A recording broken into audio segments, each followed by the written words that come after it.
தாழ்வாடி உள்ளிட்ட இடங்களில் சாலைகளில் காட்டாற்று வெள்ளம் பெருக்கெடுத்தது. நம்ம அதை பற்றி நினச்சிட்டே இருக்கனால அது போயிடுது இல்லையா? மக்கள் எந்த இது இல்லையா?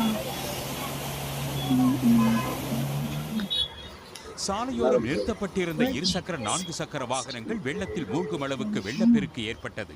தாழ்வான இடங்களில் உள்ள வீடுகளுக்குள் தண்ணீர் புகுந்து மக்கள் பெரும் பாதிப்புக்கு ஆளாகினர். கனமழையால் நகரின் பெரும்பாலான இடங்களில் மின் விநியோகம் பாதிக்கப்பட்டது. இந்த நிலையில் அடுத்த 48 மணி நேரத்திற்கு புனேவில் மிக கனமழைக்கு வாய்ப்புள்ளதாக வானிலை மையம் எச்சரித்துள்ளது. இதனிடையே கோவாவின் பல்வேறு இடங்களிலும் பலத்த காற்றுடன் மழை கொட்டி தீர்த்தது. குறிப்பாக தெற்கு கோவாவில் மழை வெளுத்து வாங்கியதால் சாலைகளில் தண்ணீர் பெருக்கெடுத்தது.